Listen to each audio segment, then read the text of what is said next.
யாவே தீர்க்க தரிசன ஊழியங்கள் வழங்கும் உங்களுக்கோர் தீர்க்க தரிசனம். தேவ செய்தி வழங்குபவர் சகோதரர் ஆரோன் ஏ செபாஸ்டின். இன்று முதல் உன்னை நான் ஆசீர்வதித்திடுவேன். என் சிறகுகளின் நிழலின் கீழ் உன்னை காத்திடுவேன்.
நல்லவர். ஆமேன்.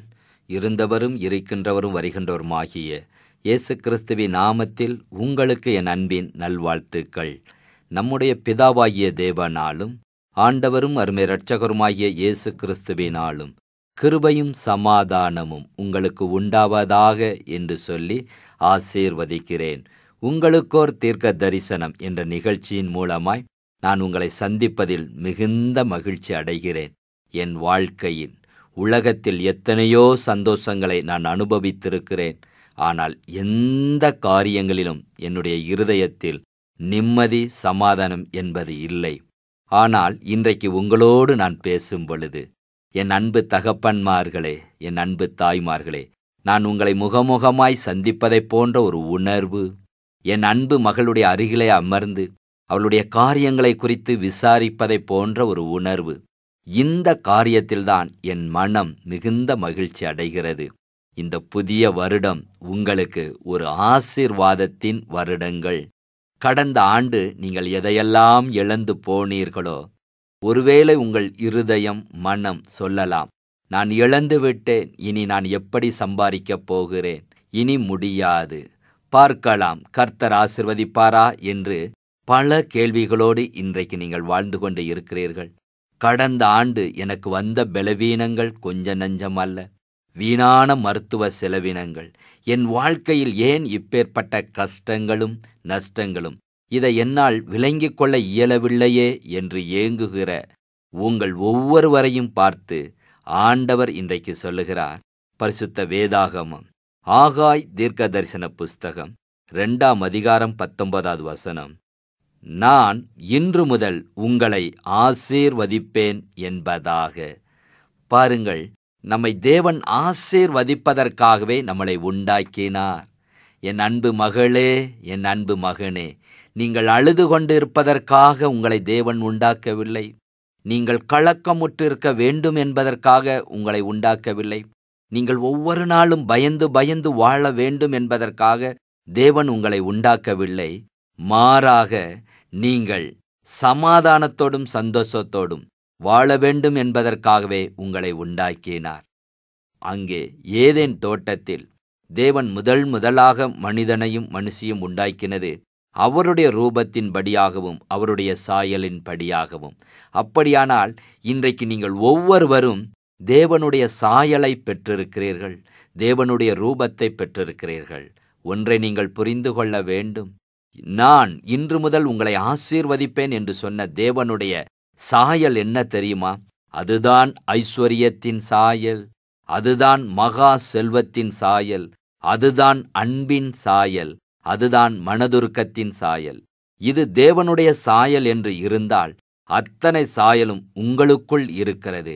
காரணம், நீங்கள் அவருடைய சாயலின்படியாகவும் ரூபத்தின்படியாகவும் படைக்கப்பட்டீர்கள். தேவன் ஆதாம் ஏவாளை உண்டாக்கின பொழுது அவர்களுக்கு எல்லா வசதிகளையும் வைத்து படைத்துவிட்டு பின்பு அவர்களை அந்த வளமான தோட்டத்திலே கொண்டு போய் அவர்களை வைத்தார். ஒன்றை புரிந்து கொள்ளுங்கள், மனிதனை உருவாக்கிவிட்டு எப்பொழுது சூரியன் வரும், எப்பொழுது அந்த நிலவு வரும், எப்பொழுது காற்றடிக்கும் என்று காத்து கொண்டிருக்கவில்லை.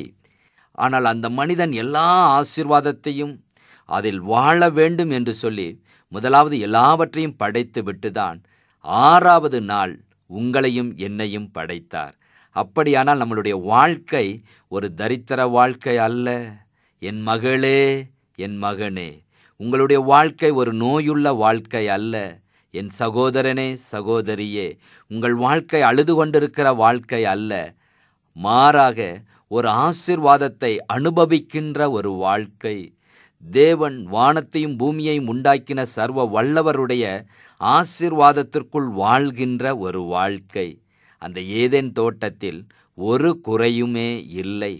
ஆனாலும் அங்கேயும் ஆபிலா தேசத்தின் நதியில் அங்கே பைசோன் நதி ஓடும்படியாக அந்த பைசோன் நதியில் தங்கமும் வெள்ளியும் விளையத்தக்கதான நதிகளை ஓட வைத்தார். காரணம், நீங்கள் ஐஸ்வர்யமுள்ள வாழ்க்கை வாழ வேண்டும்.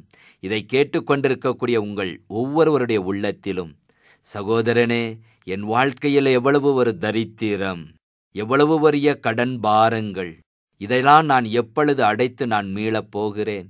இது என்னுடைய விளங்கிக் கொள்ள முடியாத ஒரு வாழ்க்கையாக இருக்கிறதே. ஏன் விடுகிறது?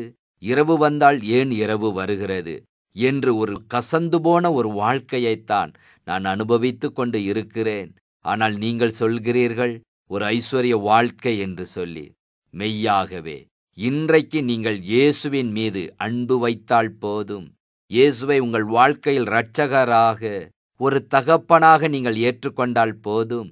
அவர் வைத்திருக்கக்கூடிய அத்தனை ஐஸ்வர்ய வாழ்க்கையிலும் இந்த ஆண்டு உங்களை வாழ வைக்கப் போவது நிச்சயம். ஆகவேதான் அவர் வாக்கு கொடுக்கிறார், நான் இன்று முதல் உங்களை ஆசீர்வதிப்பேன் என்பதாக. நீங்கள் ஆசீர்வாதத்தில் வாழ்ந்து சிறந்திருக்க வேண்டும். இந்த ஆண்டு உங்களுடைய குடும்ப வாழ்க்கை எப்படி இருக்கும் தெரியுமா? எல்லாவற்றையும் கீழ்ப்படுத்தி ஆண்டு கொள்ளுகிற ஒரு வாழ்க்கை. ஏதேன் தோட்டத்தில் ஆதாமுக்கும் ஏவாளுக்கும் கொடுத்த தேவாதி தேவனுடைய கட்டளை என்ன தெரியுமா? இந்த பூமியின் எல்லா மச்சங்களையும் ஆண்டு கொள்ளத்தக்கதான ஒரு அதிகாரம். நீங்கள் கடந்த ஆண்டு எதையெல்லாம் இழந்தீர்களோ, ஒருவேளை உங்கள் கணவன் முன்பதாக நின்று பேச முடியாமல் இருந்திருக்கலாம். என் அன்பு மருமகளே, உங்கள் மாமனார் முன்பதாக நின்று பேச முடியாமல் இருந்திருக்கலாம். ஒரு மௌனம் சாதித்திருக்கலாம். ஆனால் இன்று முதல் தேவன் உங்களை ஆசீர்வதிப்பதினால் நீங்கள் எல்லாவற்றையும் ஆண்டு கொள்வீர்கள், எல்லாவற்றையும் ஆண்டு கொள்வீர்கள். அது மாத்திரமல்ல, இந்த உலகத்தை இயேசு கிறிஸ்து உங்களை ஆசீர்வதிக்கிற ஆசீர்வாதங்களினால் நீங்கள் பழுகி நிரப்புவீர்கள். ஒருவேளை இந்த தேசத்தில் உங்களுக்கு ஒரு கசப்பை கடந்த ஆண்டு நீங்கள் அனுபவித்திருக்கலாம். ஏன் இந்த தேசத்தில் நான் பிறந்தேன்? எதற்காக இந்த தேசத்தில் நான் இருக்க வேண்டும்? மற்றவர்களைப் போல வேறொரு தேசத்தில் வாழ்ந்தால் நலமாக இருக்குமே என்று நீங்கள் சொல்லிக்கொண்டு இருக்கலாம். அதற்கான முயற்சியையும் நீங்கள் எடுத்துக்கொண்டு இருக்கலாம். ஆனாலும் ஆண்டவர் சொல்லுகிறார், இந்த தேசத்தில் இன்று முதல் நான் உங்களை ஆசீர்வதிப்பேன். மெய்யாகவே இந்த ஆண்டு நீங்கள் தேவனுடைய ஆசீர்வாதத்தை பெற்று எல்லாவற்றையும் ஆண்டு கொள்வீர்கள். இந்த தேசத்தை தேவனுடைய ஆசீர்வாதத்தினால் நீ நிரப்பும் பொழுது, ஆகா, இந்த தேசத்தில் நான் பிறந்தது எத்தனை நன்று என்று சொல்லத்தக்கதாக கர்த்தர் உங்களுக்கு கிருபை பாராட்டுவார். என் அன்பு சகோதரனே, சகோதரியே, இன்றைக்கு உங்கள் வாழ்க்கை ஒரு கேள்விக்குறியாக இருக்கலாம். நான் இப்படியேதான் வாழ வேண்டுமா என்ற பல கேள்விகள் இருக்கலாம். ஆனால் ஆண்டவர் இயேசு சொல்லுகிறார், நீங்கள் ஆண்டு கொள்வீர்கள், என்னுடைய ஆசீர்வாதத்தை இந்த பூமியில் நிரப்புவீர்கள் என்பதாக. ஆகவேதான் நான் இன்று முதல் உங்களை ஆசீர்வதிப்பேன் என்று ஆண்டவர் வாக்கு கொடுக்கிறார். நீங்கள் ஆண்டு கொள்ளும்படியாகவும் இந்த பூமியை தேவனுடைய ஆசீர்வாதத்தினால் நிரப்பும்படியாக நாம் கண்களை மூடி பிரார்த்தனைகளை ஏறெடுக்கலாமா? என்னோடு கூட சேர்ந்து இறைமகன் இயேசுவை நோக்கி நாம் ஜெபம் பண்ணுவோம். பிதாவாகிய தேவனே, உமக்கு ஸ்தோத்திரம். குமாரனாய் இயேசுவே, உமக்கு ஸ்தோத்திரம். பரிசுத்த ஆவியானவரே, உமக்கு ஸ்தோத்திரம். திரித்துவத்தின் ராஜாதி ராஜாவே, உமக்கு ஸ்தோத்திரம். ஒருவராய் பெரிய அதிசயங்களை செய்கிற தேவன், ஒருவரும் காணக்கூடாத ஒளியில் வாசம் செய்கிற தேவன், நீர் எங்களை உண்டாக்கினவர்.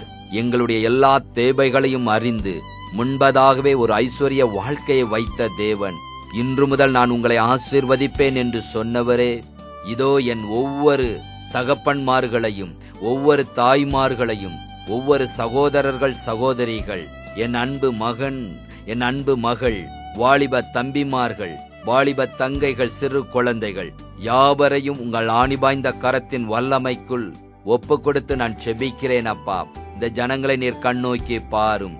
இந்த ஆண்டு நான் ஆசீர்வதிப்பேன் என்று சொன்னீரே.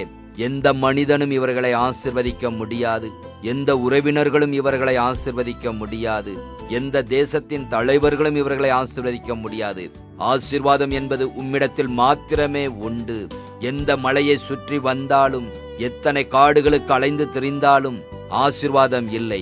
நீர் ஒருவரே ஆசீர்வதிக்கிறவர். இவர்களை ஆசீர்வதிக்கும்படி நான் செபிக்கிறேன். விசேஷமாய் இந்த ஆண்டு இவர்கள் ஆண்டு கொள்ளத்தக்கதாகவும் பூமியை நிரப்பத்தக்கதான ஆசீர்வாதம் இயேசுவின் நாமத்தினால் உண்டாகட்டும் என்று சொல்லி ஜெபிக்கிறோம். இவர்களுடைய அடிமைத்தன வாழ்க்கை, அடிமைத்தன நுகங்கள் இயேசுவின் நாமத்தினாலே விலகுவதாக என்று சொல்லி நான் கட்டளை கொடுக்கிறேன். ஓ ஜனங்களை பலவீனப்படுத்துகிற ஆவியே, இயேசுவின் நாமத்தினால் உனக்கு கட்டளை கொடுக்கிறேன். இந்த ஜனங்களை விட்டு வெளியேறு, இந்த ஜனங்களை விட்டு வெளியேறு. வீணான மருத்துவ செலவுகள், திருமண தடைகள், எனக்கு திருமணம் நடக்காதா என்று ஏங்கிக் கொண்டிருக்கக்கூடிய ரோசானி, இயேசு உன்னை நேசிக்கிறார். ரோசானி, இயேசுவினுடைய ஆணிபாய்ந்த கரம் இறங்குகிறது. உன்னுடைய எல்லா திருமண தடைகள் விலகுகிறது. இயேசுவின் நாமத்தினாலே இந்த ஆண்டு ஒரு சுப முகூர்த்த காரியத்தை கர்த்தர் உனக்கு கட்டளையிடுகிறார். அதன் காலத்தில் நேர்த்தியாய் செய்கிற தேவன் இந்த ஆண்டு உன்னை ஆசீர்வதித்து உன் வாழ்க்கையில் ஒரு நேர்த்தியான காரியம், இது கர்த்தரால் ஆயிற்று என்று சொல்லுகிற காரியம் உன் வாழ்க்கையில் உண்டாகிறது. இயேசு அப்பாவுக்கு நன்றி என்று சொல்லி நீங்கள் இப்பொழுது கர்த்தரை துதியுங்கள். ரோசானி, தேவனுடைய கரம் இறங்குகிறது.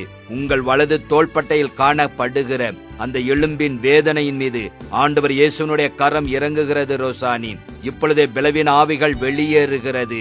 இயேசுவினுடைய தொடுதலை உணர்வீர்களாக. இயேசுவே, இந்த மகளை நீர் தொடும், நீர் தொட்டு சுகமாக்கும் என்று சொல்லி நான் செபிக்கிறேன். இயேசு அப்பாவுக்கு நன்றி என்று சொல்லி உங்கள் வாழ்க்கையை அர்ப்பணிங்கள். ரோசானி, இப்பொழுதே பரிபூர்ண சுகத்தை பெற்று கொண்டதற்காய் பிதாவாகிய தேவனுக்கு நன்றி என்று சொல்லுங்கள். தகப்பனே, இந்த ஒவ்வொருவரையும் நீர் ஆசீர்வதித்து என்னென்ன ஆசீர்வாதத்துக்காக ஏங்கிக் கொண்டிருக்கிறார்களோ இவளுடைய வாழ்க்கையிலே அப்பேற்பட்ட ஆசீர்வாதம் உண்டாகட்டும் என்று சொல்லி ஜெபிக்கிறேன். இன்று முதல் நான் உங்களை ஆசீர்வதிப்பேன் என்று சொன்ன தேவன் முதலாவது பள்ளுகி பெருகி ஆண்டு கொள்ளத்தக்கதான ஆசீர்வாதம்